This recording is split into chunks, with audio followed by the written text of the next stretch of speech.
31st day of the month of August, which I believe is the last day in the month of August. This is Koikimedia live transmission. Ẹ káàárọ̀, mo kí wa pé ṣé dáadáa ni mo rí wa àti pé ṣàlàáfíà ni gbogbo wa wà.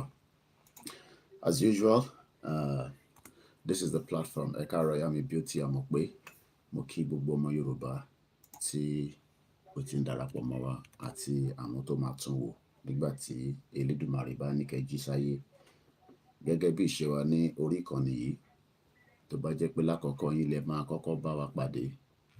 Ìkànnì ni wọ́n ń pè ní Koikimedia, níbi tí ó wà lára àwọn ìkànnì tó ń jà fún ìjàǹgbara àwọn ọmọ Yorùbá látara in tí British create ní 1914 tí a ní ká gbé yẹ̀wò, ká jẹ́ kó padà sí ibi tí ó wà nígbà tí a wà ní orílẹ̀-èdè tiwa ní ìgbà tí àwọn òyìnbó dé ni wọ́n dá gbogbo ẹ̀rú. Ẹ má bèrè pé kí ló dé tí mo ṣe ń sọ ohun tí mò ń sọ yìí. Àwọn ètò tá bá ń ṣe, àwọn kọ̀ọ̀kan máa ń fi àwọn ìbéèrè sí abẹ́ látara àwọn nǹkan tó yé wọn pé kí ló dé tí à ń jà fún Yorùbá, tí a jà fún Nàìjíríà. Gbogbo náà la máa fi ṣe àlàyé ọ̀rọ̀. Àmọ́ lákọ̀ọ́kọ́, ẹ bá wa gbé ọwọ́ lé share button kí a lè bá jẹ́ kí ẹni tí kò mọ̀ pa ti wà lórí afẹ́fẹ́, káwọn náà lè mọ̀ pa ti wà lórí afẹ́fẹ́. Aago 5 ló fẹ́ lọ lù lọ́dọ̀ tiwa ní London, different time zone at exactly 4:45 in Nigeria, 4:45 in London. That will be 5-6 hours behind fáwọn tó wà ní America, Canada. Àwọn tó wà ní Australia ti wà ní 12 noon. Àwọn wà far ahead of us nítorí agbègbè ibi tó wà. Mo kí àwọn tó wà ní China, mo dẹ̀ kí àwọn tó ń bẹ ní Hong Kong, ní gbogbo ibi tí ọmọ Yorùbá fi ìkàlẹ̀ sí. Ètò tá ń ṣe, a ní ẹni tó ń pè ní olórí tó jẹ́ bàbá wa, Professor Adébánjí Akíntóyè. Bàbá Akíntóyè ni leader of the Yoruba self-determination. Bàbá ni wọ́n jẹ́ ẹni tí a lè sọ pé bàbá tó nífẹ̀ẹ́ ràn ẹ̀, tó ń wo èní, tó ń wo ọ̀la, tó ń wo pé níbo lọmọ Yorùbá ń bẹ àti pé ǹjẹ́ a lè wà nínú ìlú tí wọ́n pè ní Nàìjíríà yìí kí a rí tiwa ṣe nínú ẹ̀ gẹ́gẹ́ bí ọmọ ìran ọmọládé. Gbogbo eléyìí náà ni a ṣe wá ń pe àwọn olóṣèlú wa láti máa béèrè ìbéèrè tí kò yé wa pé kí ni wọ́n ń pè ní Nàìjíríà àti pé àwọn wo gangan ni Nigerians. Gbogbo eléyìí náà ni a fi ń ṣe ètò, la fi ń béèrè ọ̀rọ̀ lọ́wọ́ ara wa. Ọ̀pọ̀lọpọ̀ tí kò yé ṣe ni wọ́n rò pé bóyá àwa àti ìjọba ó ní kankan tí a fẹ́ gbà lọ́wọ́ ìjọba. Kò sí kankan tá fẹ́ gbà lọ́wọ́ ìjọba torí àwa kì í ṣe coup d'etat. Àwa ò dẹ̀ béèrè fún secessionist, self-determination, òun là ń béèrè. Bàbá mi Sun Odu ní New York City lọ́wọ́lọ́wọ́ yìí, ìyẹn jẹ́ 11:49 p.m. ìyẹn ní local time wọn, ìyẹn ní New York. Mo kí gbogbo wa. Ẹ bá wa gbọ́ wọlé share button lẹ́ẹ̀kan sí bí ṣe sọ. Bóyá ẹ tí gbọ́ tẹ́lẹ̀, ìyẹn ní October tí ó ń súnmọ́ bọ̀ yìí, a máa celebrate ọjọ́ bí bàbá wa Chief Dr. Sunday Ọmọ Adéyẹmọ tí gbogbo wa mọ̀ sí Ìgbòho Elédùmarè, Ìgbòho Òòṣà, ìyẹn ní 11th of October ní London. Gbogbo ètò yẹn náà ni a ti ń sọ fáwọn tó bá fẹ́ darapọ̀ mọ́ wa ní ọjọ́ náà, níjọ́ Friday tí ẹ fẹ́ jọ bá wa jókòó ayẹyẹ fún ọmọ akọni Yorùbá, ọmọ Yorùbá tó wo èní, tó wo ọ̀la, tó fi gbogbo dúkìá sílẹ̀, tó fi gbogbo tó ní sílẹ̀, tó ní ìran òun ò fẹ́ jẹ́ kó parẹ́, ìran òun ò fẹ́ jẹ́ kí wọ́n kọ́ńkà wọn, nítorí pé ètò tá fẹ́ ṣe ní alẹ́ yìí ó dá lórí bàbá tí wọ́n pè ní Mallam Baba Garuba. In tó sọ ní December 1964 ṣé n tó sọ ṣó relevant láàárọ̀ yìí, ṣó relevant lánàá, àti pé kí ni àníyàn àwọn ará abítàn sọ yìí, kí ni àníyàn wọn. Gbogbo eléyìí náà ni a ṣe fi ń ṣe ètò tá fi ń dára wa lẹ́kọ̀ọ́ kí nǹkan lè yé wa náà ni. Àmọ́ ọ̀pọ̀lọpọ̀ ní kò yé àwọn tó. Bàbá wa kan ní Sweden wọ́n fi àtẹ̀jíṣẹ́ ránṣẹ́ sí mi nínú comment section. Màá sọ ohun tí wọ́n sọ.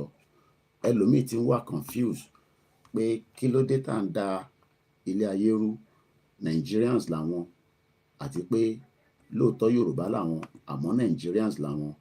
Gbogbo nǹkan tí a fi láti máa ṣàlàyé fọ́pọ̀lọpọ̀, especially àwọn generation kan bó jẹ́ pé wọ́n bí wọn sílùú òyìnbó tí wọ́n mọ the difference between Nigeria. Mo kí ẹ Jẹ́mọ́ 419 brother mi dáadáa, mo kí gbogbo yín bẹ ṣe ń settle down. Ẹ jẹ́ àkọ́kọ́ gbé lè mú bọ̀.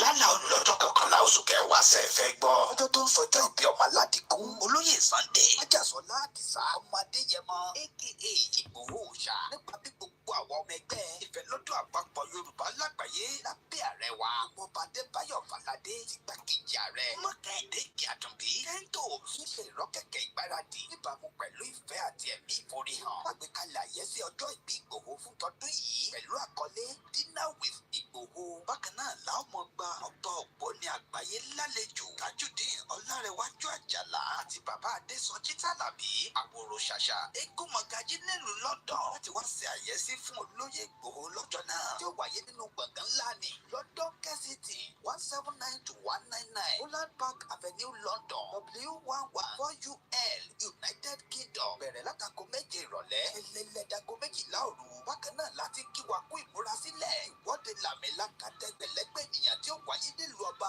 1 million rally in London lọ́jọ́ 12 oṣù kẹwàá ó jẹ́ ọjọ́ kejì dínà pẹ̀lú Ìgbòho lẹ́yìn tó Ọláyọmí Kóìkì àti bàbá wa Gbẹ̀du ọmọ ṣàkóso ẹ̀ lọ́kàn ọ̀jọ̀gán àwọn àlàkalẹ̀ ìrọ̀rùn. Bàbá ṣe máa fi ọkọ̀ àjàgbé ńlá ní London round bus gbé àwọn àgbààgbà àti àwọn abarapá gbogbo láti BBC in Oxford títí tí ìwọ́de ó fi parí sí Paris Trafalgar Square tó bá wá di ọjọ́ 13 ọjọ́ kẹtàdínà pẹ̀lú Ìgbòho. Láwọn máa ṣàbẹ̀wò lọ sí ìlú Manchester gan. Fún ẹ̀kúnrẹ́rẹ́ àlàyé síwájú sí i tàbí láti dá sí ètò ìfọlọ́dúnrìnlé ẹ lè pè tàbí kẹ́ WhatsApp Ọláyọmí Kóìkì lórí +447-594-050-979 Kẹ́hìndé Ìjàdùgbí lórí +447-570-320-030 Ṣọlá Kòkòtọ̀kù lórí +353-863-375-537. Bákan náà ní ẹ lè kàn sí Tóyìn Ọláoyè lórí +447-896-018-764 lápapọ̀ ọmọ Yorùbá pátápátá YSDN pẹ̀lú Yorùbá World Media Home Diaspora àti gbogbo ìkànnì mìíràn tó ń sọ̀rọ̀ sókè fún ìjàǹgbara ọmọ Yorùbá. Wọ́n ẹgbẹ́ ìfẹ́lọ́dún àpapọ̀ ọmọ Yorùbá ṣe kí ọmọ aládìgbò wípé ẹkú ọdún ẹkú ìyèdún àti ìsàmọ́dún àsàmọ́dún sẹ́ẹ̀mí ìtayà tọmọ. Yorùbá World Media ló kéde lórúkọ gbogbo ọmọ Yorùbá pátápátá. Ẹ ṣé bàbá mi tí wọ́n ti kọ́kọ́ fi ọlá dá wa ní pé Kóìkì ẹ̀rù ọ máa báṣẹ́ lọ. Táwa bá ní ti ìmọ̀, ní ti àdúrà àti ní towó a máa ṣe fún ẹ. Mo kí bàbá wa Sun Odo. Wọ́n tún wá ní kí n sọ fẹ́yìn ọmọ Yorùbá pé may God not allow Nigeria to happen to us. Àdúrà ńlá, àdúrà tó yẹ kí èèyàn máa ṣe ní gbogbo ìgbà. Mo kí ẹ ní gbogbo Miami kó palẹ̀ mọ́ láti wá rí brother Kúnlé Bakers. Àwọn èèyàn bínú lálẹ́ owó ni wọ́n ya wọlé, ó dèèyàn méjì. Bí Kúnlé Bakers bá ti ń wọlé ní ti máa fi mọ̀ ni pé a fi super chat a fi gbé orí wọlé pé Kóìkì mò ń bẹ pẹ̀lú ẹ o, mò ń fàdúrà ràn ẹ́ lọ́wọ́ torí pé iṣẹ́ tó ń ṣe ìyàwó mi a máa wò pé bàbá ìtútù ti bẹ̀rẹ̀ àdúrà náà lòun náà ṣe parí kọ́nà ń gbàdúrà gbogbo wa. Mo ní ẹ má fi àdúrà sílẹ̀ torí ọ̀rọ̀ Yorùbá nation ó gbàdúrà tó pọ̀. Àdúrà náà la máa ṣe tá máa fi délẹ̀ lérí, àmọ́ bá ṣe ń ṣàdúrà a máa ṣe yá lásẹ̀. Mo kí Kúnlé Bakers, thank you so much my ẹ̀gbọ́n dáadáa. Gbogbo náà la máa ríra. Mo máa sọ pé a kì í ṣe ghost. Tony Aegis ó wà lára àwọn tó kọ́kọ́ fún wa lówó flag. Bàbá wa kan náà ti fún mi ní £100. Gbogbo rẹ́kọ̀dì yẹn à ń take it down. Nígbà tá a bá ti ní enough owó a ṣe the first production àdẹ́ máa fi wọn gbogbo wa. Mo mọ̀ pé nífẹ̀ẹ́ ìkànnì yìí, ẹ dẹ̀ gbàgbọ́ pé n tí ìkànnì yìí bá náà máa ṣe la máa ṣe. Owó tẹ bá fún wa pé ká fi ṣe nǹkan, irú owó yẹn kọ́ la máa mú ta máa fi tọ́jú ìyàwó. Ta bá fẹ́ irú owó bẹ́ẹ̀, à béèrè lọ́wọ́ yín, ẹ dẹ̀ fún wa. So a ti ń gba owó fún flag. Ẹni tó bá lè ṣe 10, 100, but minimum of 500 ni mo lè send sáwọn tó máa ṣe production yẹn. Lóòótọ́ ó jẹ́ ká máa ṣe púpọ̀ ni, ká dẹ̀ máa ṣe flyer, ká ṣe this, but ọ̀pọ̀lọpọ̀ ní nídìí gbogbo yẹn. Mo ní ṣé oúnjẹ ta jẹ ní last month òun náà la ṣì ń jẹ ní month yìí. Ṣé epo ta rà sínú mọ́tò wa ní last month náà la ṣì ń rà la ṣì ń lò náà títí di wákàtí. Ẹ má jẹ́ ká tanra wa. There is a lot of work to do. Kò mean pé YSDM ò ní responsibility. Ẹ má get me wrong. They have a responsibility, but platform yìí náà ní responsibility láti gbé ìgbésẹ̀ láti fi ṣe support fáwọn tó wà nílé. Mo kí gbogbo ìtẹ́tí ń dá sétò náà. Mo kí brother mi Shakiru Aziz, Allen Kondi, àwọn tí wà ní ọwọ́ ọ̀sán ìyẹn nílùú China. Kọ́bẹ̀lẹ́ Dùmarè kó wà pẹ̀lú gbogbo wa. Mo kí bàbá mi Tóyìn Ìgbẹ̀san.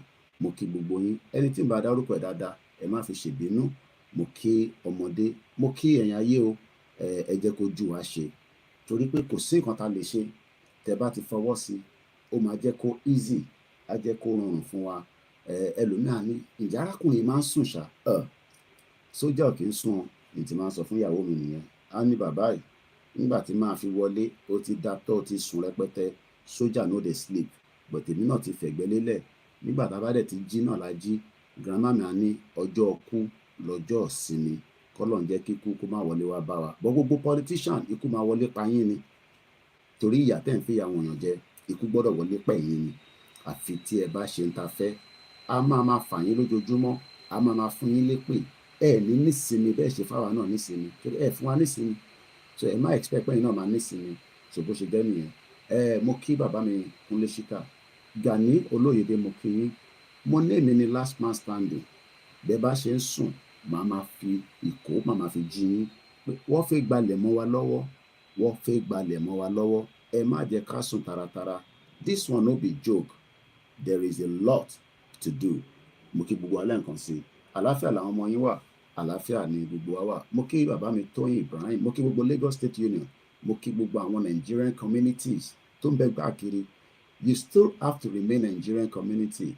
But tó bá jọmọ Yorùbá, máa sọ pé Yorùbá ló fẹ́. A lè change community Nigerians tó wà níta ká sọ pé torí a ti ń ṣe Yorùbá nation tàwa ní kẹ́ change ẹ̀. But ìjọ tá bá ti gba country, automatically a lot of organization, Yorùbá nurses in America are spring up, Yorùbá doctors are spring up, different organization are spring up quickly. Ẹ wá rí in táwọn ọmọ Yorùbá lè ṣe tí a lè fi dá lára. A ní ọpọlọ, a ní ìmọ̀, àwa lọ́lọ́run fún. Àmọ́ ẹ wò àwọn kan ló ń jà. Mo kàn sọ fún ìyàwó mi kó bá mi já ọdún yẹn wálẹ̀ ni. Yèyé Kúdí ló ń sọ̀rọ̀ yẹn. Ìjà tí ìyá yẹn ń jà ni pé justice for Mohbad. Iṣẹ́ ọlọ́pàá nìyẹn. Iṣẹ́ investigator nìyẹn. Ìgbà tí mo débìí ni mo realize pé ẹni tó ti kú ní 1960 wọ́n sì ń ṣe investigation ẹ̀. Kí ló pa? Kí ló ṣe? Màá wá rí pé wọ́n ń jail àwọn bàbá kan ní at age 70. Wọ́n á nígbà tí bàbá yẹn wà lọ́mọ kékeré ó ti commit offence. Nàìjíríà nìkan máa ṣẹlẹ̀ lákọ̀ máa forget ẹ̀. Ẹja àgbàgbé torí ọlọ́run àṣèdájọ́. Ẹ jẹ́ káwa ṣèdájọ́ fáwọn èèyàn. Ẹ yé máa pe ọlọ́run pé kọ́lọ́run ṣèdájọ́. Gbogbo èèyàn olóṣèlú là máa ṣèdájọ́ fún. A máa ṣẹ́nu kò ní gbọ̀mọ ní woro sí woro, wòtòwòtò. A máa wọlé wá bá yín. Tí bá náà máa wọlé wá bá yín. We know what we're saying, but tí wọlé wá bá yín, but a máa padà wọlé wá bá yín. Ẹ kó tì mí. Britain gan nígbà tó wá colonize wa, wọ́n wọlé wá bá wa pẹ̀lú ogun ni ní 1861. Ó sì wà lórí mi. Ní tí yàn bá ń sọ̀rọ̀ lórí ojoojúmọ́, data máa dàbí calculator ni. 1861 ni British dé sí ilẹ̀ wa. Portuguese ti wà níbẹ̀ láti 15th century. Tẹ̀bí táwọn náà ti ń ṣe exploration. Yorùbá dẹ̀ ti ń bẹ prior before that time. A ti ń ṣe government wa, a ti ń ṣèjọba wa, a ti ń ṣe ààbò níwọ̀nba tá lè ṣe láti fi protect aráàlú. Nígbà táwọn òyìnbó dé ní 1861 ní Lagos, it took them 42 years to prepare what is now known as Nigeria. Nígbà tó máa di 1903, gẹ́gẹ́ bí ìtàn tá gbọ́ wọ́n ti capture gbogbo ilẹ̀ yẹn.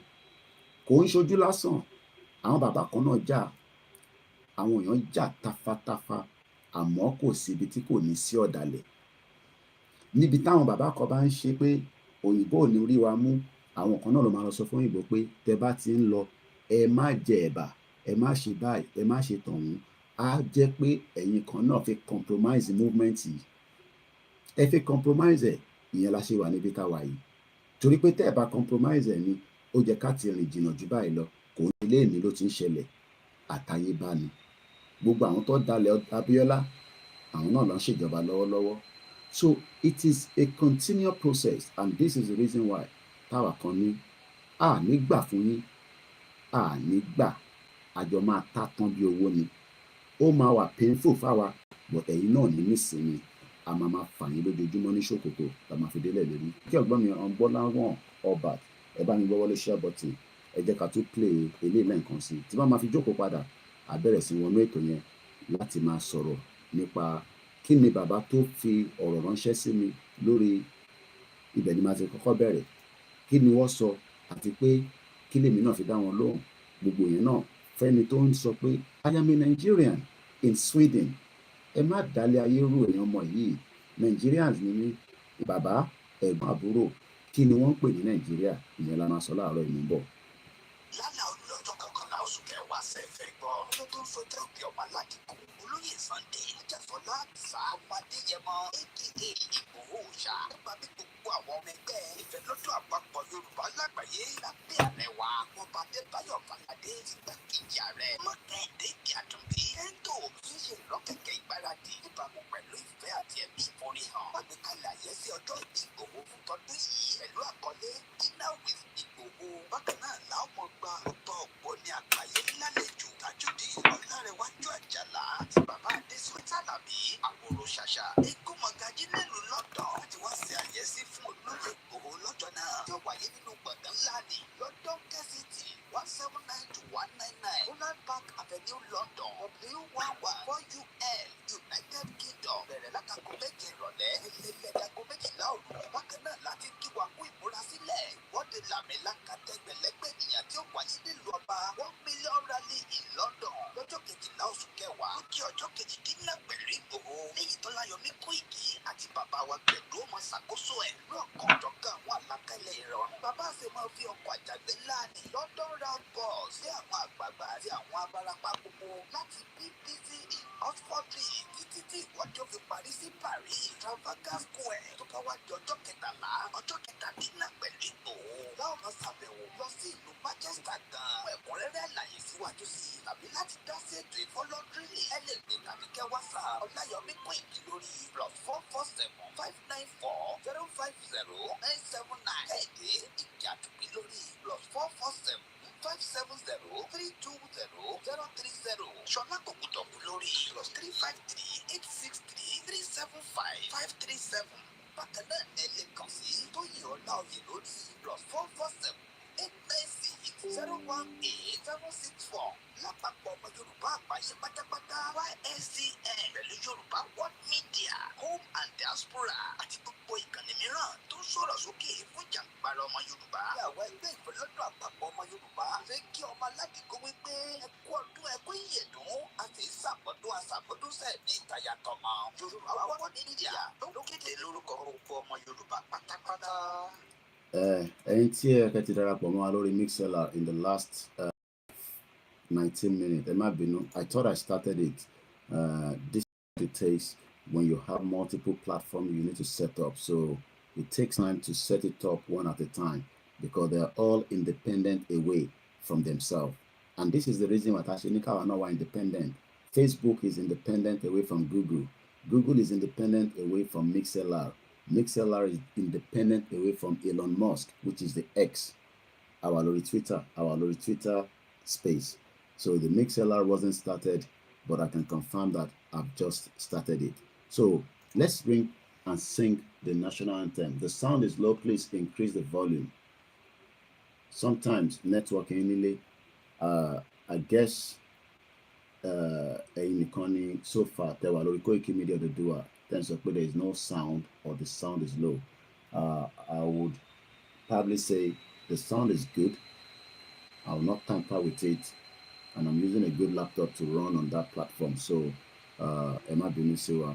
But again, lọ́jọ́ iwájú nígbà tá a bá ní, because I'm using a mobile studio, so tí bá parí program, I disconnect everything. Tí bá máa ṣe program, I start again.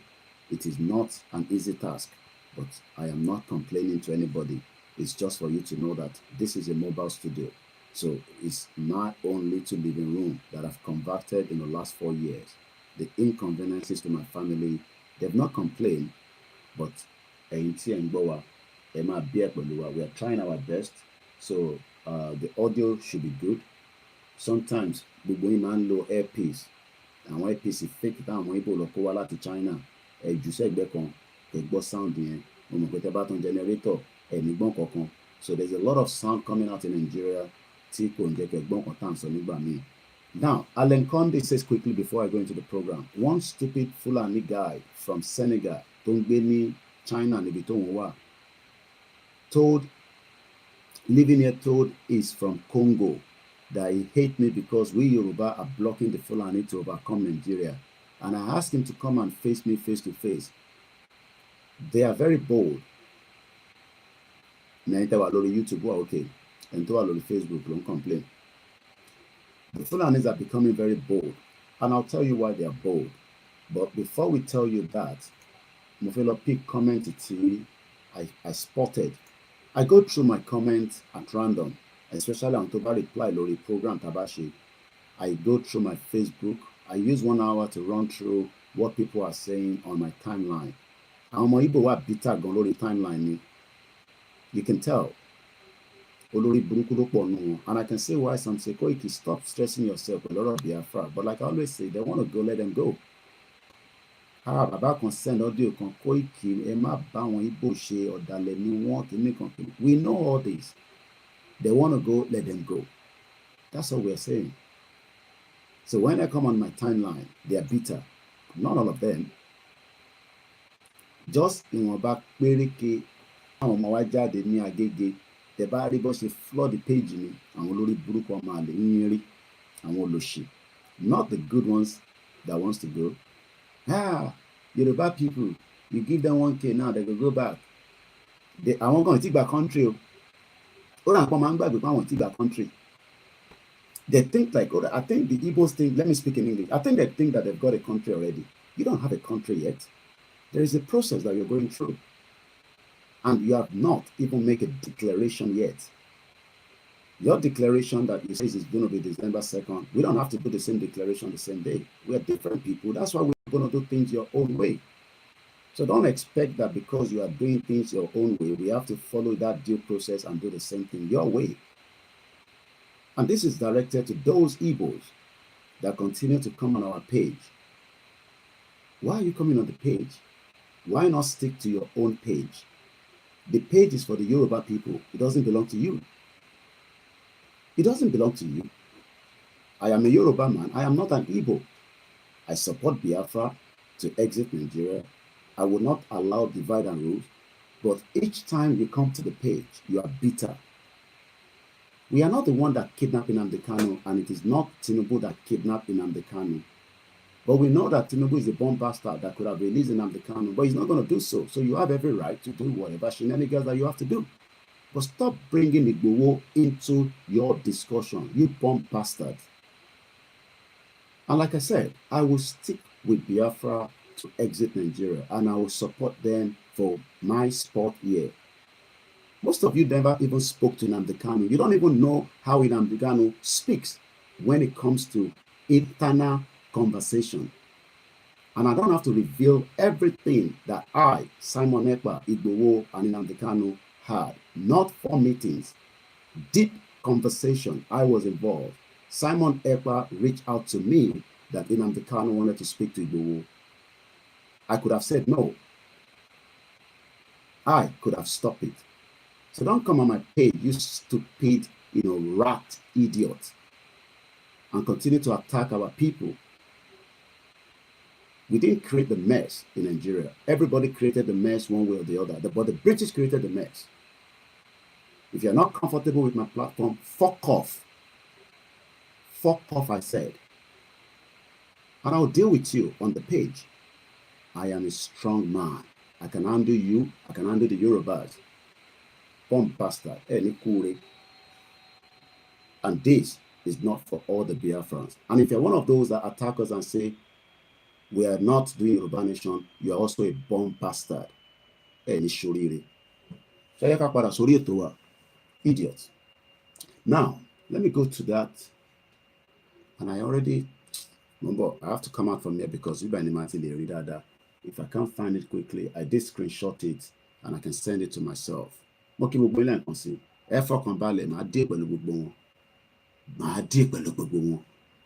like I said, we're not talking to the genuine Biafrans. Simon Ekpa will not sit in Finland and attack me. I know that. And neither will I sit here and attack him. Baba mi kunle shita muke. Just reason, Egba only share button. Okay, we go along and say. Mukokofi respond. Those of you on the Twitter, I'm going to come out because what I want to talk about, I've screenshot it. I might come out. If it doesn't come back, I will restart again. Bear with me, please. So you can send a sitter quickly to my other phone because I did screenshot it, like I said. Moki Bugbomo Yoruba. Efa Kombale. Bugbomo lo magba woto lenu mi. Kéré number. Okay.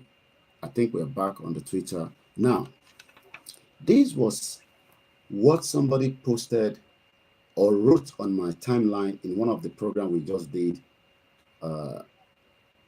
And this is coming from, the YouTube. And it says like this. Thank you, sir. Greetings from Sweden, a beautiful country. I hope to visit one day in my lifetime. As a matter, I am always confused. The word confused. I will first read it and I'll do a bit of, dictionary meaning of some of the word confused, tribe, separate. But let me read everything again. Thank you, sir. Greetings from Sweden. As a matter, I am always confused about my tribe. Yoruba wanting to separate from the present federation. Most of us need more information about the whole thing. As I said, why and how. The word why, W-H-Y, has a deep meaning. Kini di, when I say why, kini idi, why do you want to pull a whole tribe out of a federation? Very deep. I want you to hold on to that. I will not start mentioning names again because we're now fully into the program. The word why, W-H-Y. So let's first look at the meaning of that word, why, according to the English dictionary this morning. So, taba sọ pé why. Tibani why. Biyan kan bá sọ fún yín pé why. For what reason? For what purpose? So, this individual, don't be why do you want to pull a tribe? First and foremost, we are not tribe, but I'll come back to that. Let's first deal with the word why. Why? If I ask the audience, let me tap your brain. Why do we want to leave Nigeria as Yoruba tribes? Why do we want to exit the federation? Because somebody is asking. Somebody is asking a deep question that is in the minds of millions of people taught the Yoruba nation. Why? I believe Professor Adebanji Akintoye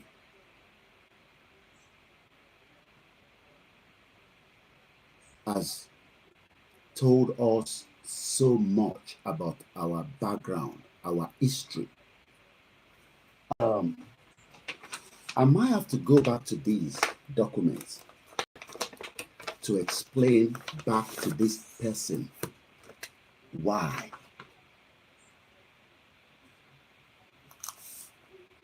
Let's go back again to the meaning of why. What is another meaning of why? Cause, reason. What were we before 1914? ìbéèrè àkọ́kọ́ fún ẹni tó ń béèrè question yìí. Do you know what we were before 1914? If you do not know, we were known as the Oyo Empire. There was nothing called Nigeria, Nigeria, that is known today. Prior before 1914, kò sí nǹkan kan tó ń jẹ́ bẹ́ẹ̀. But today, the person is confused. They are confused because their history was removed from their curriculum in Sweden. Because I'm sure this person either lived in Nigeria before or was born in Sweden. I do not have much background to that, but this person is communicating with me from Sweden. That means we have generation of Yoruba people that have lived abroad, but they've not been given the true meaning of who they are. Yes, they have Yoruba communities, but under the auspice of this fraudulent federation called Nigeria. So when we say, how do we define this word? Why? Why is a statement of purpose that describes why you do the work you do and why you live the lifestyle you do. Why do people smoke? Why do people have sex? Why do people do not want to give birth and why do people want to give birth? Why do people want to study and why do people don't want to go to education anymore? Why do people want to do things? Would depend on the reason that we are saying that why are we Nigerians and why not what we are meant to be before the fraudulent slave trade and led into a fraudulent amalgamation by the British. Because the British were part of the Connie people, especially the English. And what our Connie, I will not take us through this stupid history that we now have to rewrite back. And if we delay it, it will become an obstacle today and in the near future. That is the reason why we, the Yorubas, must pull out of Nigeria to save our identity. So, Alagbatonbere, before I go into what Baba Akintoye said, let me just go straight through this very small card in front of me. This automatically tells you why we are not what we are told we are today. And going by these, the Yorubas are one people. And when Yakan, I'm sure you know the word of, I'm sure you know what the meaning of people. And if you want me to do an English dictionary, I can do that right now. We are not one people in Nigeria. We are multiple peoples with an S. That means we are now that lives in that geographical location known as Nigeria. Now, one culture. My culture is different from the Hausa culture. My culture is different from the Igbo culture. My culture is different from the multiple peoples that are not the same. That is number two. Why? Language is why. You could know how to speak Swedish, but I'm sure we do not know how to speak English. We were all forced to speak in English. Mokini, New York City. Gbogbo ọmọ Yorùbá ni wọ́n force. And that is why many Yoruba people today seems to be a little bit well learned because we can speak, but that is not our language. Èdè wa ni èdè Yorùbá, abínibí èdè wa tí wọ́n gbà kúrò lọ́wọ́ wa. Tony, if you speak in Yoruba, you speak in vernacular. That is what they've done. These were part of the colony to destroy people. You remove these three out of you, you are no longer having your true identity.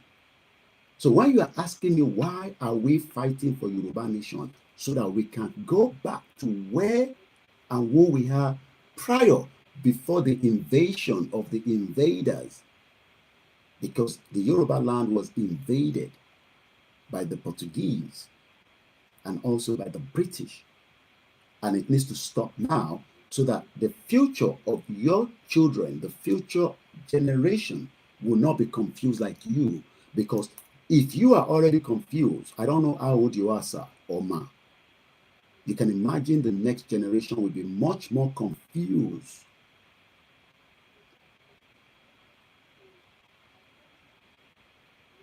Cherry reason tí mo ṣe sọ pé we can't stop awareness. Ẹ̀ ń rò pé àwọn tó wà ní nìkan la need awareness fún. We need awareness for the Yoruba diaspora that have just told me they are confused.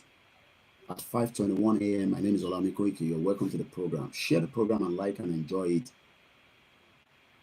Again, the comment wrote like this. First and foremost, they appreciate what we are doing because the word thank you means that we love what you're doing, but we are confused. It's confused. Because I'm sure maybe in Sweden, they've been telling them about the history of Nigeria, but they've omitted the history of the Yorubas. That is another thing that they do, especially those countries. All they are doing is they touch on the Nigeria history, little, but they don't dive back into the Yoruba history. And now let's do that right now because we have a learned historian known as Professor Adebanji Akintoye. Because the world, I am confused on why Yoruba tribe, then she tribe, Morawari. Thank you so much, Canary Clean.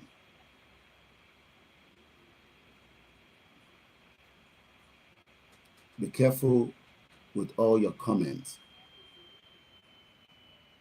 I'm sure you are not learned more than Professor Banji Akintoye, and I'm talking to you, Canary Clean. You are not 89 years old and you are not an historian.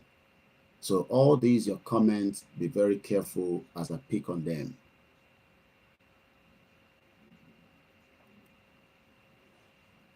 Because none of you are much learned than Professor Banji Akintoye, and you have not witnessed what he has witnessed even during the time he was part of Baba Awolowo. So whatever you must have read with your Oyibo people that put it together, we will only go with what Professor Akintoye has said. As an historian, I don't need Charles Darwin to tell me about anything like I've been reading in this book recently. Don't ask for my view, listen to my view. I am going under what our leader has presented, that I am using to present. Don't come and tell me, oh, we are not Yoruba, we are from Saudi Arabia. You are not a historian. The historian has given us, and if you need a record of this, go to Koikimedia website, you can download it. Because some of you think that because you have done one small course, you know more than Baba Akintoye. He's 89 years old. He has just written these at the beginning of this year. Because you are thinking that you know more than Baba. You cannot know more than Baba Akintoye. That is the reason why everybody must have a mentor. That is, you must have a guide. For the fact that I sit here, I could do my own little other talking, but we have a leader. I don't need Charles Darwin. I don't need any of these Oyibo people to come and tell me about my history.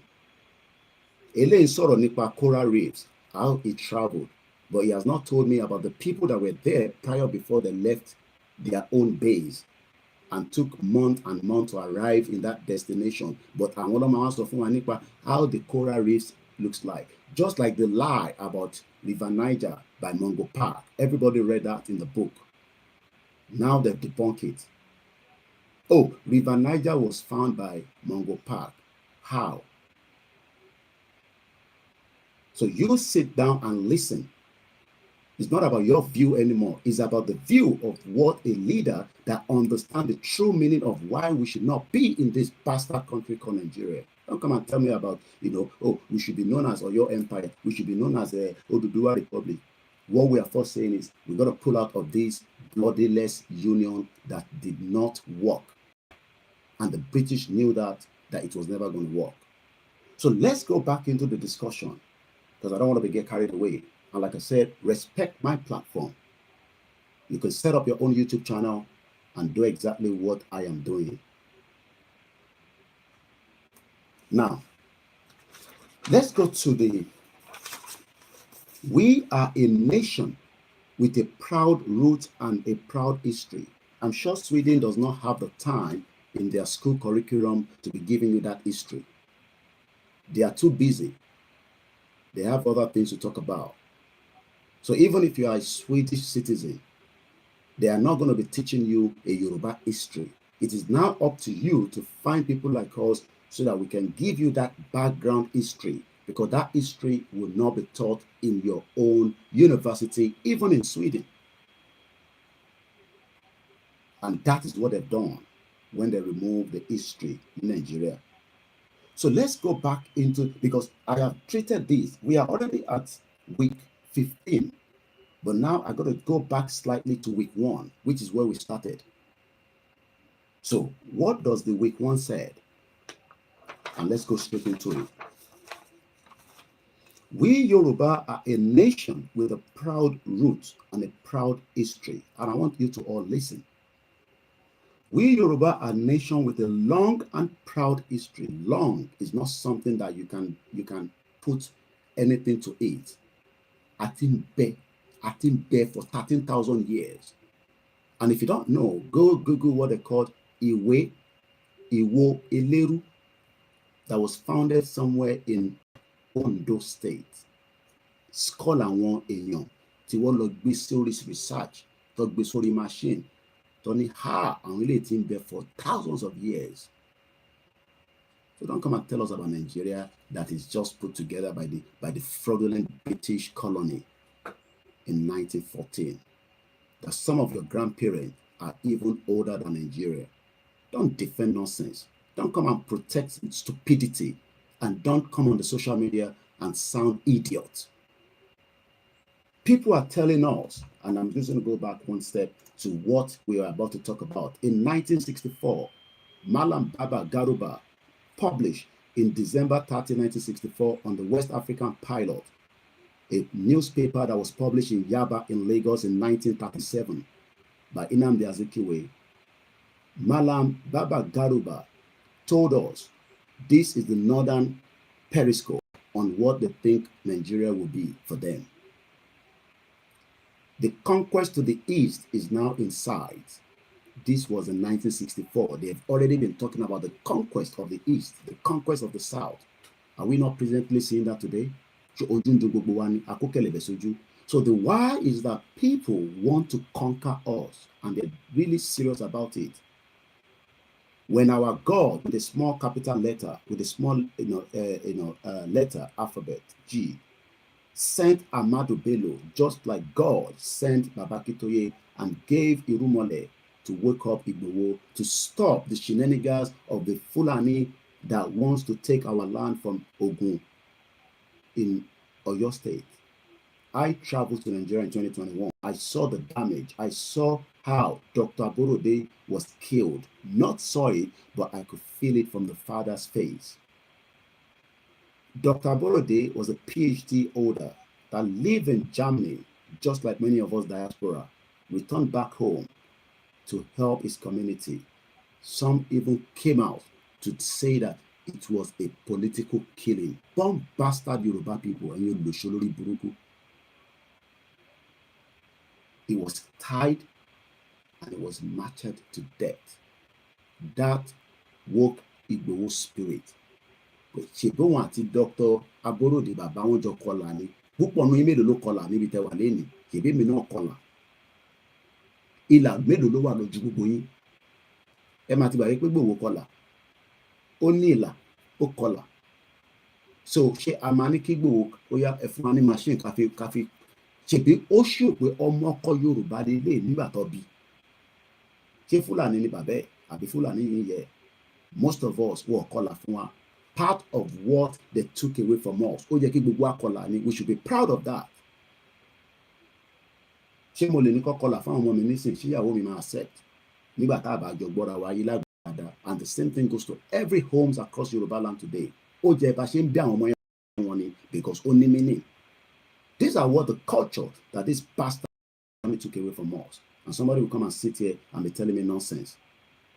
Asking why are we asking for Yoruba nation? We're asking for Yoruba nation because our true identity was taken away from us during the fraudulent margin of this nonsense country. Politician.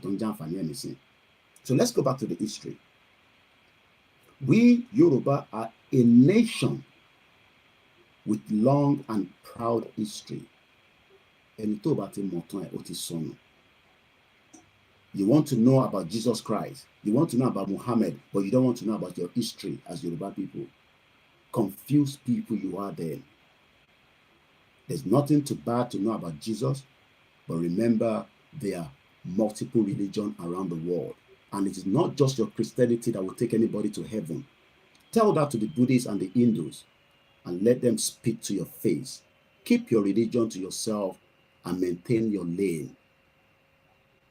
Millions of people around the world worship different things. You are not the one to dictate who reach heaven and who does not reach heaven. Let's first treat the heaven on the ground in Yoruba land before you talk about the heaven outside. According to our very powerful ancient traditions, you may not practice the tradition in Malemi. Probably maybe tẹ́ bá fẹ́ ṣe ìyàwó nìkan. Lẹ́yìn ìgbà tẹ́ bá ṣe ìyàwó tán, do we take the normal process? Do we do the normal traditions? We took all those traditions, we dumped them, and we embrace the English tradition that is not ours.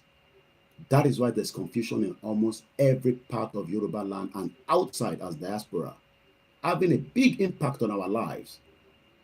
Because an impact when your children start growing up, they start behaving like English, even though they are not. They are Yorubas. It's because we have embraced a different culture away from our own true culture. And it's because we live in that society. Some of us are already tired. So let's go back again. We Yoruba are the oldest people now living as idiots, as stupid people. So when people asking me why, we are the oldest people on earth. We are also the first of the humans in the world.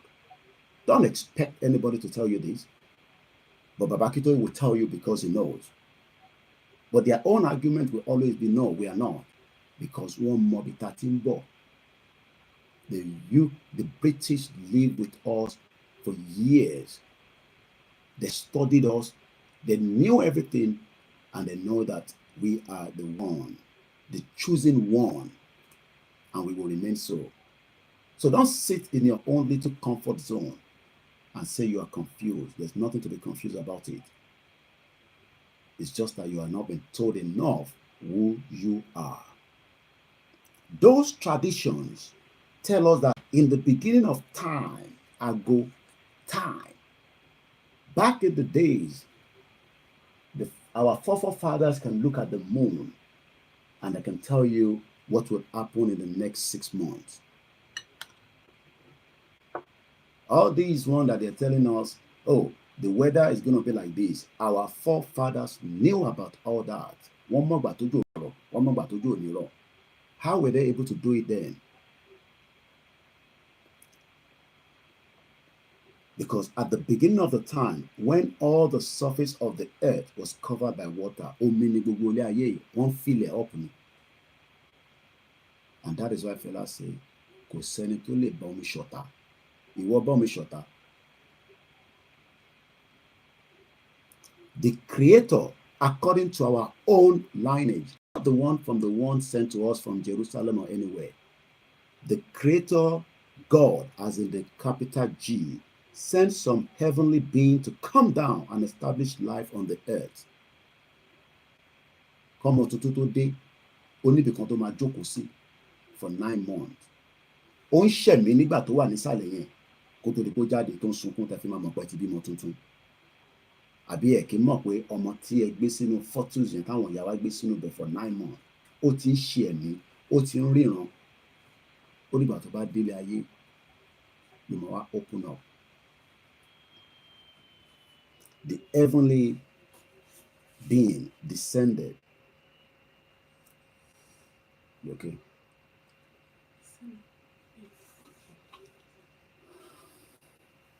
I'm not being let's just keep us busy a little bit, sort things out on the background here. Lálá olọ́jọ́ kọkànlá oṣù kẹwàá ṣẹ̀fẹ̀ gbọ́. Ọjọ́ tó ń sọjọ́ ìbí ọmọ aládìkú. Olóyè Sunday Ajáṣọlá Àdìsá ọmọ Adéyẹmọ aka Ìgbòho Òòṣà nípa bí gbogbo àwọn ọmọ ẹgbẹ́ ìfẹ́lọ́dún àpapọ̀ Yorùbá lágbàáyé lábẹ́ ààrẹ wa ọba Adébáyọ̀ Fáládé igbákejì ààrẹ Mákindé Àdùnbí Kẹ́ńtò ń ṣe ìrọ́kẹ̀kẹ̀ ìgbáradì níbàámu pẹ̀lú ìfẹ́ àti ẹ̀mí ìforí àgbékalẹ̀ àyẹ́sí ọjọ́ ìbí Ìgbòho fún tọdún yìí pẹ̀lú àkọlé Dinner with Ìgbòho. Bákan náà làwọn ọmọ gba ọ̀pọ̀ ògbóni àgbáyé lálejò Tajudeen Ọlárẹ̀wájú Àjàlá àti bàbá Adésọjí Tàlàbí àwòrò ṣàṣà eégún mọ̀gájí nílùú London láti wá ṣe àyẹ́sí fún olóyè Ìgbòho lọ́jọ́ náà tí ó wáyé nínú gbọ̀ngàn ní London Kensington 179-199 Holland Park Avenue London W11 United Kingdom bẹ̀rẹ̀ látago 7 ìrọ̀lẹ́ ẹlẹ́lẹ́dàgọ́ 12 òru. Bákan náà láti kí wa kú ìmúrasílẹ̀ ìwọ́de làmìlaka tẹgbẹ̀lẹ́gbẹ̀ ènìyàn tí ó wáyé nílùú ọba 1 million rally in London lọ́jọ́ 12 oṣù kẹwàá kí ọjọ́ kejì dínà pẹ̀lú Ìgbòho lẹ́yìn tó Ọláyọmí Kóìkì àti bàbá wa Gbẹ̀dú ọmọ ṣàkóso ẹ̀ lọ́kàn ọ̀jọ̀gán àwọn àlàkalẹ̀ ìrọ̀rùn. Bàbá ṣe máa fi ọkọ̀ àjàgbé ńlá ní London round bus sí àwọn àgbààgbà àti àwọn abarapá gbogbo láti BBC in Oxford títí tí ìwọ́de ó fi parí sí Paris Trafalgar Square tó bá wá di ọjọ́ 13 ọjọ́ kẹtàdínlá pẹ̀lú Ìgbòho láwọn máa ṣàbẹ̀wò lọ sí ìlú Manchester gan fún ẹ̀kúnrẹ́rẹ́ àlàyé síwájú sí i tàbí láti dá sí ètò ìfọlọ́dúnrìnlì ẹ lè pè tàbí kẹ́ WhatsApp Ọláyọmí Kóìkì lórí +44 594 050 979 Kẹ́hìndé Ìjàdùbí lórí +447 570 320 030 Ṣọlá Kòkòtọ̀kù lórí +353 863 375 537. Bákan náà ní ẹ lè kàn sí Tóyìn Ọláoyè lórí +447 896 018 764. Lápapọ̀ ọmọ Yorùbá àgbáyé pátápátá YSDN pẹ̀lú Yorùbá World Media Home and Diaspora àti gbogbo ìkànnì mìíràn tó ń sọ̀rọ̀ sókè fún ìjàǹgbara ọmọ Yorùbá. Àwọn ẹgbẹ́ ìfẹ́lọ́dún àpapọ̀ ọmọ Yorùbá ṣe kí ọmọ aládìgbò wípé ẹkú ọdún ẹkú ìyèdún àti ìsàmọ́dún àsàmọ́dún sẹ́ẹ̀mí ìtayàtọ̀mọ Yorùbá World Media tó kéde lórúkọ gbogbo ọmọ Yorùbá pátápátá.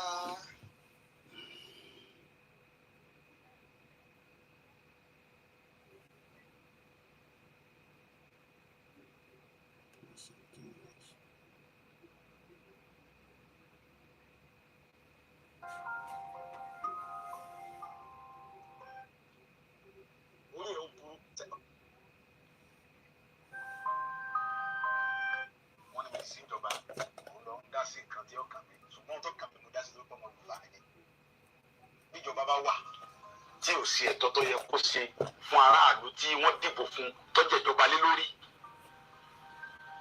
Tíjọba bá wà tí ààbò bá sí fún aráàlú tó ró òṣèjọba lé lórí, aráàlú dìde fúnra ẹ̀.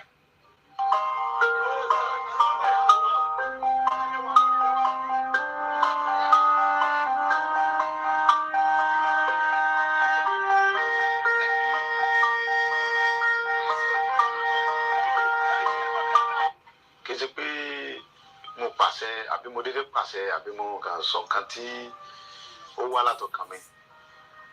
Nǹkan tó fa ọ̀rọ̀ yìí ni pé ẹ̀yin náà wò láti bí ijọ́ mélòó kan sí bí ọ̀sẹ̀ bíi méjì sí nípa ọ̀rọ̀ Fúlàní tó wà ní gbogbo Ìbàràpá. Ẹ wo dókítà wa Dr. Fatai PhD dókítà ọmọ Yorùbá tó kàwé tó gboyè ó wá lọ sí lóyìnbó ní àìní ọdún ó lọ ṣiṣẹ́. Ó wá dé oko dé ó wá lọ lu bàbá ẹ̀ ní gangan. Ó dá oko àgbàdo ẹ̀gẹ́ èso oríṣiríṣi nǹkan soya beans. Ó dẹ̀ gba ọmọ wa ní gangan bẹ́ẹ̀ náà sí bẹ̀rẹ̀ pẹ̀tẹ́ tó ń bá ṣiṣẹ́. Fúlàní wá jẹ oko ẹ̀. Ó wá gbéra láti lọ bá àwọn Fúlàní sọ̀rọ̀ láti lọ bá Sẹ́ríkì Fúlàní pé ẹ wá wo ohun tí àwọn ọmọ yín ṣe lórí oko mi kò yẹ kó rí báyìí lórí ilẹ̀ bàbá mi. Wọ́n dẹ̀ dé lókun bẹ̀ náà wọ́n dẹ̀ sápá àìmọye èèyàn bẹ́ẹ̀ tá a lè mórúkọ wọn làwọn Fúlàní yìí bẹ́ lórí tó ń pa wọ́n. Wọ́n jí àwọn kan gbé ẹni tó bá gbowó tó kéré lọ́wọ́ rẹ̀ wọ́n gba 7 million, wọ́n gba 10 million, wọ́n gba 11 million lórí ilẹ̀ bàbá wa. Ọ̀rọ̀ yẹn dùn mí, ó bà mí lọ́kàn jẹ́ gan pé tá a bá torí pé tó Ọlọ́run gbà fáwa àwa ará àwọn ọmọ tí ń tẹ̀lé wa tó ń sáàbò fún wa, àwọn tí ọ̀lẹ́ tó tẹ̀lé wọn ń kọ́ ìdí nìyí tó mú mi lọ síbẹ̀ yẹn. Ìgbà tí mo dẹ̀ débẹ̀ ohun tí mo lọ fún ni pé láti lọ bá pé sógun tí ń ṣẹlẹ̀ yìí lórí ilẹ̀ wa sọ́dá, ẹ ti ń gbé pẹ̀lú wa, adẹ̀fàyè gbà yín, àbáyíjà àṣekẹ́ jàmbá fún yín. Ọ̀rọ̀ ni mò ń bá Sẹ́ríkì sọ̀rọ̀ làwọn ọmọ rẹ̀ yí ọ̀pọ̀ sí mi. Mo gba ìbọn yẹn lọ́wọ́ ìkan yọ àké àgbà, ìkejì tún yọ ìbọn mi. Ìyẹn tiẹ̀ yìí ẹni bá wọnú fídíò yẹn tó rà fídíò wọn, ó yin ìbọn yẹn sí mi kí tó lóbọ̀ yẹn mọ́ lọ́wọ́. Ẹ bá gbọ́ fídíò yẹn pé ìbọn bẹ̀rẹ̀ sí dáhùn bẹ́ẹ̀, wọ́n yin ìbọn sí mi ń bẹ̀ kí n tó ká ẹ̀ ń bájà wá ẹ̀yìn pípò yìí, tí n bá bájà wá ẹ̀ ní dúró. Tẹ́ ẹ bá ti wá lè wá àtúnṣe sí ọ̀rọ̀ jíjígbé àti pẹ́pẹ́ àwọn ẹ̀gbọ́n wa àtàwọn àǹtí wa, àwọn bọ̀dá wa àtàwọn ìyá mi àtàwọn bàbá mi tẹ́ ìdíwọ́ olóko mọ́ yìí o. Ó fẹ́ tàkẹ́ forí lẹ̀ bàbá wa lẹ̀. Ọ̀rọ̀ náà ń fà yìí sọ̀rọ̀ ẹ̀sìn kí sọ̀rọ̀ ọjà. Àwọn kan gbé wọn fẹ́ pa àwọn mùsùlùmí, kílọ̀kàmíkà mùsùlùmí, kílọ̀kàmíkà kírísítẹ̀, kílọ̀kàmíkà gbogbo táwọn ń fà yìí èmi ò ní ìdí kankan. Àlàáfíà Yorùbá ni mò ń wá, mi ń fẹ́ kankan bẹ́ẹ̀. Wọ́n ń dúnkòokò tọ́pọ̀ jù. Wọ́n ń dúnkòokò ntọ́lọ́hún táwọn tí ń dúnkòokò náà mọ̀ bá wọn ń dúnkòokò mọ́ mi.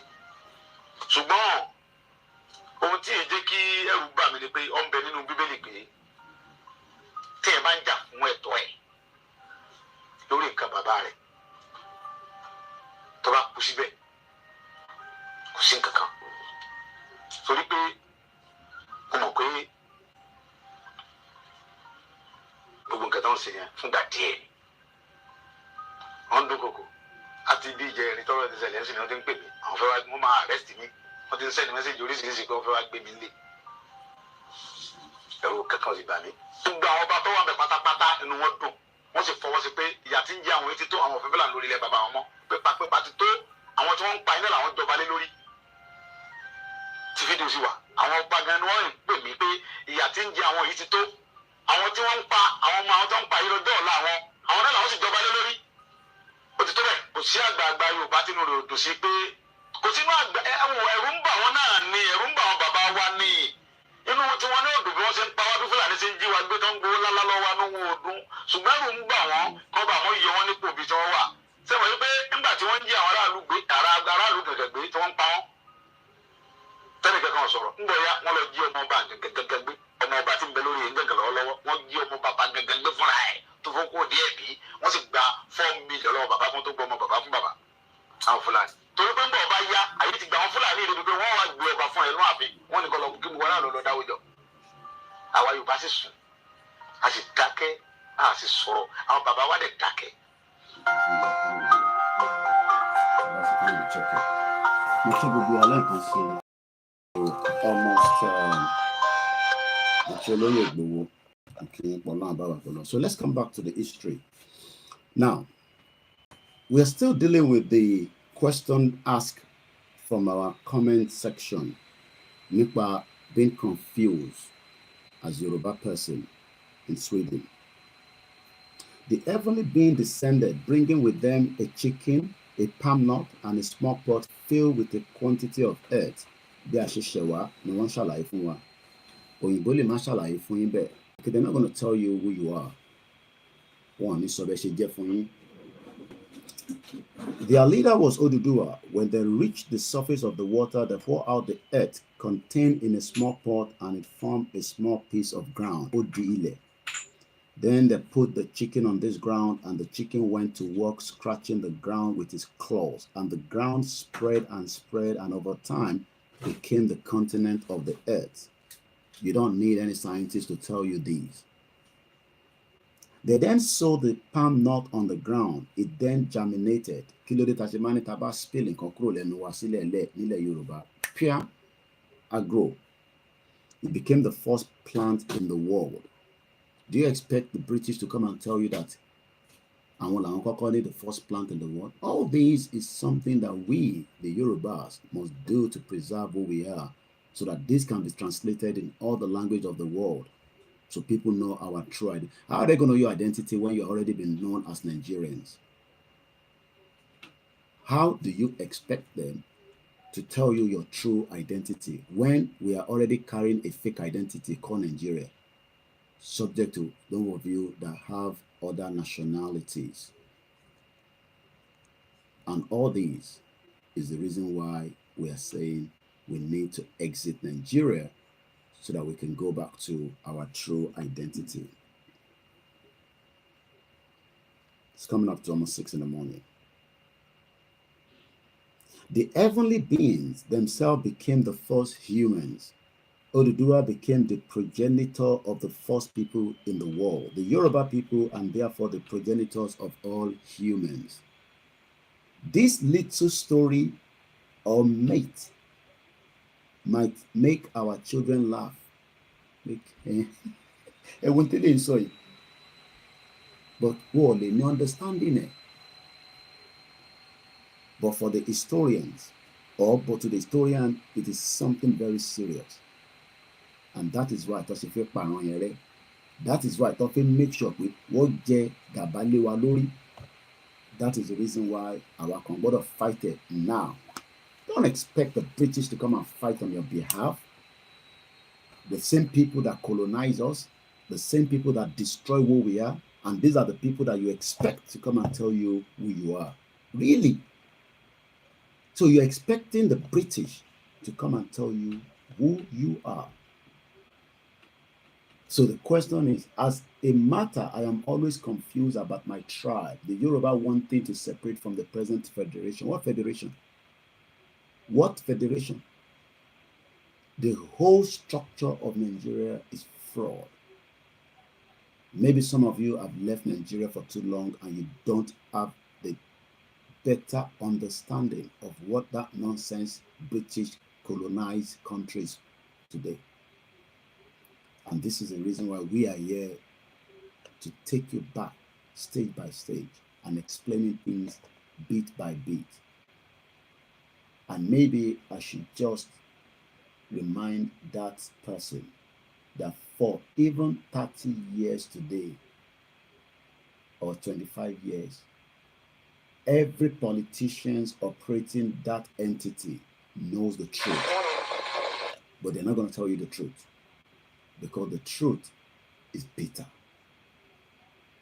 So you got to look for people like us that are now rewriting the truth.